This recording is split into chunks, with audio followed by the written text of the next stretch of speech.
Tired of skyrocketing electricity bill of your home, factory or commercial space? Switch to solar power with AB Solar Power System. Cut your electricity bill up to 100%. Book a free consultation by our experts team. AB Solar Power Systems. Zero your electricity bill by powering a cleaner tomorrow. 10వ తరగతి విద్యార్థుల సంఖ్య ఎక్కువగా ఉన్నా మంచి ఫలితాలు వస్తూ ఉన్నా కూడా ఇంటర్మీడియట్ విషయానికి వచ్చేసరికి అంత సంఖ్య లేదు అండ్ డ్రాప్అవుట్స్ పెరుగుతూ ఉన్నాయి అంటూ రేవంత్ రెడ్డి చెప్తూ ఉన్నారు సార్. నిన్న జరిగిన విద్యాశాఖపై సమీక్షలో రేవంత్ రెడ్డి ఒక ప్రపోజల్ కూడా చేశారు.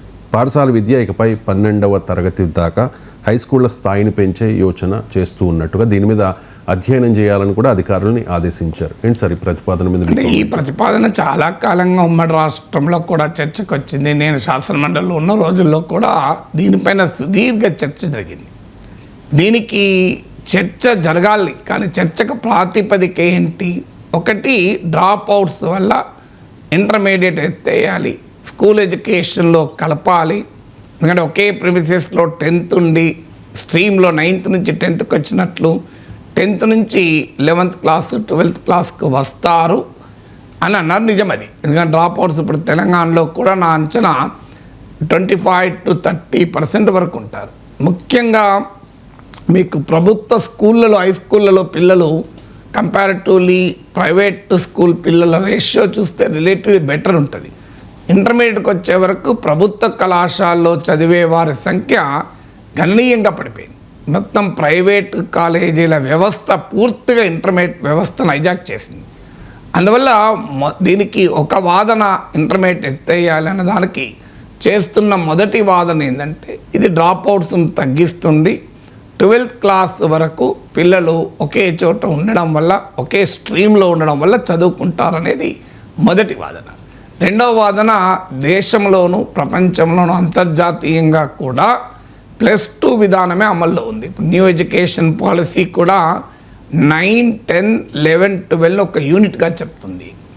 అంతర్జాతీయ స్థాయిలో మీరు సిబిఎస్ఈ చూసిన, జాతీయ స్థాయిలో, అంతర్జాతీయ స్థాయిలో మీరు వ్యవస్థలు చూసిన, సిబిఎస్ఈ, ఐసిఎస్ఈ లాంటి వ్యవస్థలు, ఈవెన్ ఇంటర్నేషనల్ ఐబీ లాంటి వ్యవస్థలు, ఇవి చూసినా కూడా ఎక్కడైనా +2నే ఉంటుంది. మీకు ఈవెన్ అమెరికాలో కూడా ఇంటర్మీడియట్ లేదు. మీకు వరల్డ్ వైడ్ ట్రెండ్ అది.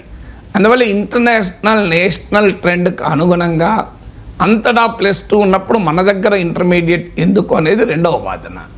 మూడో వాదన ఏంటంటే కార్పొరేట్ విద్యా సంస్థలు ఇంటర్మీడియట్ ఎడ్యుకేషన్ క్యాప్చర్ చేస్తాయి కనుక ఈ ప్రైవేట్ క్యాపిటల్ వ్యాపారాన్ని, విద్యా వ్యాపారాన్ని అరికట్టడానికి ఉపయోగపడుతుంది.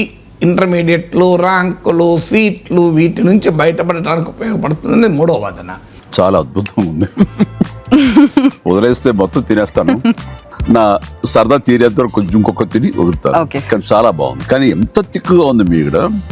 So nice.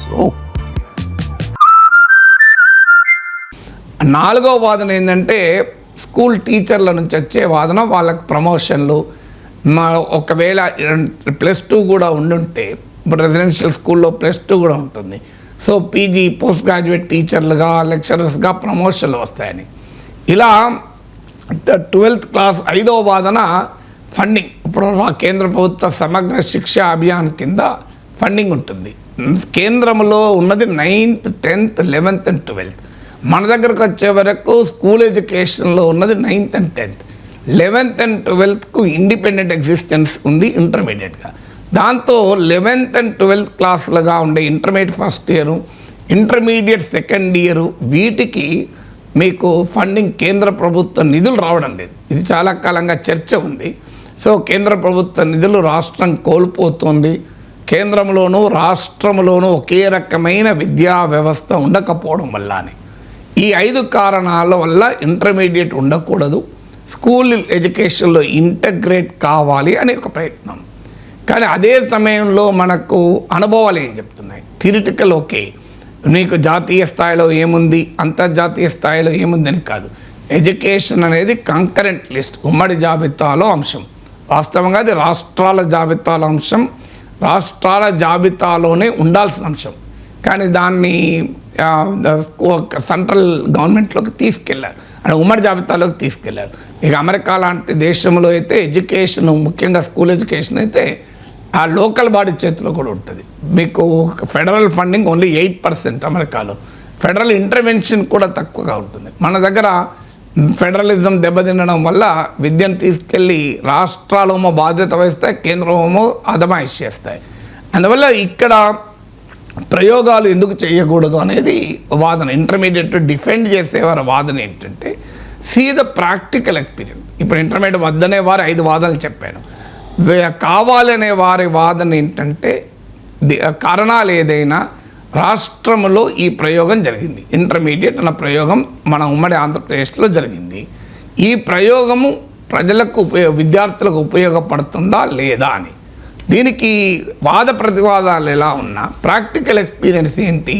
మీరు సిబిఎస్ఈ హైదరాబాద్లో చూడండి. మీరు సిబిఎస్ఈ ఐసిఎస్ఈ స్కూళ్ళలో చదివే పిల్లలకు కూడా 10th క్లాస్ వరకు చదివి మీరు ఇంటర్మీడియట్కి వచ్చే వరకు +1 +2 11th and 12th క్లాసెస్ వచ్చే వరకు సిబిఎస్ఈ ఐసిఎస్ఈ వదిలేసి స్టేట్ సిలబస్లోకి వచ్చి ఇంటర్మీడియట్లో చేరుతున్నారు. మీరు ఎక్కడైనా హైదరాబాద్లో ఉన్న ఇంటర్నేషనల్ స్కూల్స్ చూడండి, సిబిఎస్ఈ స్కూల్స్ చూడండి, మీకు క్లియర్గా ఈ ట్రెండ్ కనబడుతుంది. ఈవెన్ కేంద్రీయ విద్యాలయాల్లో కూడా చూడండి. మీకు పాష్ స్కూల్లో కూడా 10th అయిపోయినాక 11th కుట్టలేరు పిల్లలు. 11th and 12th మీరు టాప్ స్కూల్స్ ఏవైనా వెళ్ళండి, ఇక్కడ మీకు ఈ కనబడుతుంది. భవాన్ స్కూల్ చూడండి, మీకు గీతాంజలి చూడండి, జూబ్లీహిల్స్ పబ్లిక్ స్కూల్ చూడండి, మీకు ఓబుల్ రెడ్డి పబ్లిక్ స్కూల్ చూడండి. ఈవెన్ జూబ్లీహిల్స్ ప్రాంతంలో ఉన్న టాప్ 3 స్కూల్స్ కూడా చెప్పండి. మీకు ఇవన్నీ కూడా మీరు ఎక్కడైనా చూడండి 11th and 12th క్లాస్కు పిల్లలు తగ్గిపోతారు. ఎందుకు తగ్గిపోతున్నారంటే ఇంటర్మీడియట్ ఉపయోగపడుతుంది కనుకనే పిల్లలైనా తల్లిదండ్రులైనా 10th క్లాస్ సిబిఎస్ఈలో చదివి ఐసిఎస్ఈలో చదివి ఇంటర్మీడియట్కి వచ్చే వరకు 11th క్లాస్కి వచ్చే వరకు 11th సెంట్రల్ సిలబస్లో ఉండక స్టేట్ సిలబస్కి వెళ్తున్నారు. మరి ఇది ప్రాక్టికల్ ఎక్స్పీరియన్స్ కదా, దీన్ని ఇగ్నోర్ చేయగలమా? ఇది మొదటి వాదన, ఇంటర్మీడియట్ కావాలనే వాళ్ళు. రెండో వాదన ఏంటంటే డేటా ఏం చెప్తుంది? మీరు కాంపిటేటివ్ ఎగ్జామినేషన్స్ చూస్తే ఐఐటి కానీ నీట్ కానీ ఇవి ఎందుకు ఉండాలి అనే విమర్శ ఉంది. సెంట్రలైజ్డ్ ఎగ్జామినేషన్స్ ఎందుకు ఉండాలి అనే పొలిటికల్ ఫైట్ వేరు. అకాడమిక్గా చూసినప్పుడు ఏమవుతుంది అంటే ఈ ఆల్ ఇండియా కాంపిటేటివ్ ఎగ్జామినేషన్స్లో తెలుగు బిడ్డలు బ్రహ్మాండమైన విజయాలు సాధిస్తున్నారు. అఫ్కోర్స్ దీనికి కార్పొరేట్ విద్యా సంస్థలు రావడము, వాళ్ళు రుద్దడము ఇది కారణమైతే కావచ్చు. కానీ అదే సమయంలో ఇంటర్మీడియట్ డెఫినెట్గా ఉపయోగపడ్డది. ఎందుకంటే సిలబస్ అడ్వాన్స్ చేయడానికి కానీ, ఎందుకంటే అటు ప్రీ యూనివర్సిటీ ఎడ్యుకేషన్గా హైయర్ ఎడ్యుకేషన్కి ఇంటగ్రేట్ అయి ఉండడం వల్ల కానివ్వండి, ప్రత్యేకమైన కేంద్రీకరణ ఉండడం వల్ల తెలుగు బిడ్డలు ఇంటర్మీడియట్ చదివిన పిల్లలు మీకు కంపారిటివ్లీ +1 +2 స్కూల్లో చదివిన వాళ్ళకన్నా మన ఆల్ ఇండియా కాంపిటేటివ్ ఎగ్జామినేషన్స్లో బెటర్ పర్ఫార్మెన్స్ ఉంది. దీన్ని ఎలా కాదనగలం అనేది ఇంటర్మీడియట్ ఉండాలి అనేవారి రెండవ వాదన. మూడవది ఈ టీచర్లు ప్రమోషన్ల ఆధారంగా ఎప్పుడు మనం నిర్ణయాలు తీసుకోవద్దు. ఇప్పుడు స్కూల్ ఎడ్యుకేషన్ ఉన్న వాళ్ళేమో ఈ 11th and 12th క్లాస్ మా స్కూళ్ళలోనే ఉంటే మాకు పీజీ టీచర్ ప్రమోషన్ వస్తుంది అనేది వాళ్ళ వాదన. కానీ మరి జూనియర్ లెక్చరర్ల వాదన ఏంటి? మాకు ఇంటర్మీడియట్ సెపరేట్గా ఉంటే మాకు జూనియర్ లెక్చరర్ హోదా ఉంటుంది, లేకపోతే మేము స్కూల్ టీచర్ అయిపోతామని వాళ్ళ వాదన. కానీ ఎప్పుడు కూడా ఉద్యోగుల అవసరాలు, వాళ్ళ సర్వీస్ నిబంధనలు, ఉద్యోగుల ప్రయోజనాలతో విద్యారంగం ఉండదు. విద్యారంగం అనేది బిడ్డల ప్రయోజనాలు. పిల్లలకు ఏది లాభం అనే యాంగిల్లో చూడాలి తప్ప ఎవరికి ప్రమోషన్లు ఎవరికి వస్తాయన్న యాంగిల్లో కాదు. ఇక ఇంటర్మీడియట్ అయితే కార్పొరేట్ సంస్థలు టేక్ ఓవర్ చేస్తాయి, స్కూల్ ఎడ్యుకేషన్ అయితే దాన్ని అరికట్టవచ్చని ఇది పూర్తిగా రాంగ్ ఆర్గ్యుమెంట్. ఎందుకంటే ఇప్పుడు స్కూల్ ఎడ్యుకేషన్లో కూడా కార్పొరేట్ సంస్థలు ఉన్నాయి. అఫ్కోర్స్ ఇంటర్మీడియట్లో ఉన్నంత ర్యాంపెంట్గా లేదు. లేకపోవడానికి ఇంటర్మీడియట్ స్కూల్ ఎడ్యుకేషన్ కారణం కాదు.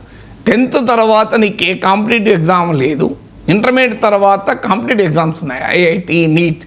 అందువల్ల మీకు ఇంటర్మీడియట్లో కార్పొరేట్ ప్రజెన్స్ పెరిగింది. స్కూల్ ఎడ్యుకేషన్లో ఆ స్థాయిలో లేదు. కానీ ఒక్కసారి మీరు 9, 10, 11, 12 ఇంటగ్రేట్ చేస్తే ఇదే కార్పొరేట్ జూనియర్ కాలేజీల్లో నారాయణ చైతన్యాలు ఏం చేస్తారు? 9th, 11th, 12th intermediate college ఉన్న చోట 9th, 10th కూడా యాడ్ చేస్తారు. ఇప్పుడు వాళ్ళ స్కూల్ లేవో, ఆల్రెడీ వాళ్ళ స్కూల్ కూడా ఉన్నాయి. సో అందువల్ల కార్పొరేట్ విద్యా సంస్థలు ఏముంది, నేను నవ్వుతూ అంటుంటాను, అమెరికా అధ్యక్ష పదవికి కనుక ఎంట్రన్స్ ఎగ్జామ్ పెడితే ఖచ్చితంగా మన నారాయణ చైతన్య వాళ్ళు కోచింగ్ మొదలు పెడతారు వాషింగ్టన్లో. మీకు 100% ఒకవేళ president of United states entrance exam ఉంటే అమెరికన్ కాన్స్టిట్యూషన్ వీటిపైన అమెరికన్ హిస్టరీ పైన ఎగ్జామ్ పెట్టినా మన నారాయణ చైతన్య వాళ్ళు అక్కడ గ్యారెంటీగా దుకాణం తెరుస్తారు, డౌటే లేదు. చేసి మళ్ళీ వస్తారు 1 1 1 1 2 2 2 అని మొదలవుతుంది. సో అందువల్ల కార్పొరేట్ విద్యా సంస్థలు ఏమున్నది, మీరు చంద్రమండలం మీద పోయటానికి శుభాంశు శుక్లా లాగా స్పేస్లోకి వెళ్ళడానికి ఎంట్రన్స్ ఎగ్జామ్ పెట్టి దానికి కూడా ట్రైనింగ్ ఇస్తారు. సో సివిల్ సర్వీసెస్ రాలేదా, అన్నిటికీ వెళ్ళిపోయారు కదా. అందువల్ల కార్పొరేట్ సంస్థలు ఎంటర్ అనేది ఎక్కడున్నా వెళ్తారు, ఏ అవతల రేపు వెళ్తారు. అందువల్ల ఆ క్రైటీరియా తీసుకుంటే వాళ్ళు నడవదు. అందువల్ల ఇది చాలా లోతైన సబ్జెక్ట్, అధ్యయనం చేయాలన్నది కరెక్ట్. రాష్ట్రంలో ఎడ్యుకేషన్ కమిషన్ కూడా ఏర్పాటు చేశారు. ఎడ్యుకేషన్ కమిషన్ రిపోర్ట్లు రాకముందు ఈ ఎడహక్ చర్చలు జరుగుతున్నాయి. సో అందువల్ల ఇంటర్మీడియట్ ఉండాలా వద్దా అనే దానిపైన విద్యారంగంలో ఉన్న వారిలో కూడా బలమైన డివిజన్ ఉంది. సో దానికి కారణం బలమైన కారణాలు కూడా ఉన్నాయి. సో అందువల్ల తొందరపడి ఏ నిర్ణయము తీసుకోకూడదు, ఎందుకంటే ఇది బిడ్డల జీవితాలకు సంబంధించింది, ఫ్యూచర్ ఆఫ్ వన్ జనరేషన్కు సంబంధించిన అంశం. అందువల్ల తొందరపాటుతో తీసుకోవాల్సిన నిర్ణయం కాదు. ప్రాస్ అండ్ కాన్స్ సమగ్రంగా చేయాలి. ఎక్కడ ఇండియాలో దేశం అంతటా అలాగే ఉంది, ప్రపంచవ్యాప్తంగా అలాగే ఉంది, మన దగ్గర ఎందుకు ఉండకూడదు? ఏం ప్రపంచవ్యాప్తంగా ఉన్నదానికి భిన్నంగా మన దగ్గర ఉండకూడదని ఏముంది? ఇవాళ బరాక్ ఒబామా ఉండగా కూడా అన్నాడు, భారతీయ విద్యార్థులతో పోలిస్తే అమెరికా విద్యార్థులు మ్యాథమెటిక్స్లో పోటీ పడడం లేదని బరాక్ ఒబామా ఆవేదన వ్యక్తం చేశాడు. మరి అది మన గొప్పతనమే కదా, ఎందుకు మన పిల్లలు మ్యాథమెటిక్స్లో చాలా ముందున్నారు, ఇంటర్మీడియట్ ఉండడం ఒక కారణం దానికి. సో ఆ ఎంఫసిస్ ఉండడం కారణం. మీకు స్టెమ్ కోర్సే చూడండి, science, technology, engineering, mathematics. Even అమెరికాలో కూడా ఇండియన్స్ డామినేట్ చేస్తారు. అందుకే మీకు మన ట్రంప్ వీసాల విధానంలో కూడా స్టెమ్ కోర్సెస్కి వచ్చారు, కాస్త రిలాక్సేషన్ ఇస్తారు. ఎందుకంటే సైన్స్, టెక్నాలజీ, ఇంజనీరింగ్, మ్యాథమెటిక్స్ ఈ స్టెమ్ మ్యాన్ పవర్ అమెరికాలో కూడా తక్కువగా ఉన్నారు. సో అమెరికాలో కూడా స్టెమ్ మ్యాన్ పవర్ కొరత ఉంది. అందువల్ల ఒక కంట్రీలోనో వరల్డ్లోనో ఒక ట్రెండ్ ఉంది అంటే why should we follow the trend? We can even start a trend. క్యూలో ఉండడం కాదు, క్యూ మనతో మొదలు కావాలి. క్యూలో నిలబడడం గొప్ప కాదు. ప్రపంచం అంతా ఈ ట్రెండ్ ఉంది, నేను కూడా ఫాలో అవుతానని ఎందుకు అనుకోవాలి? ప్రపంచానికి నేను ఎందుకు ట్రెండ్ కాకూడదు? ఎస్, హూ నోస్, ఆ యాంగిల్లో ఉండాలి. అందువల్ల ఇది ఇంటర్మీడియట్ ఉండాలా వద్దా అనే దానిపైన నేను కూడా ఇదే అభిప్రాయం కూడా చెప్పలేను. ఎందుకంటే దీనిపైన సమగ్రంగా లోతుగా అధ్యయనం జరిగి విద్యారంగంలో ఉన్న స్టేక్ హోల్డర్స్ అందరితో మాట్లాడి ప్రాక్టికల్ అనుభవాల ఆధారంగా, థియరిటికల్ ప్రపోజిషన్స్ ఆధారంగా, పొలిటికల్ ఆస్పెక్ట్స్ ఆధారంగా కేంద్రం ఎట్లా జమాయిషీ చేస్తుందనో, లేదు ఉపాధ్యాయులో లెక్చరర్ల ప్రమోషన్ల ఆధారంగానో తీసుకోవాల్సిన అభిప్రాయం కాదు. It's a serious academic question which requires academic probing.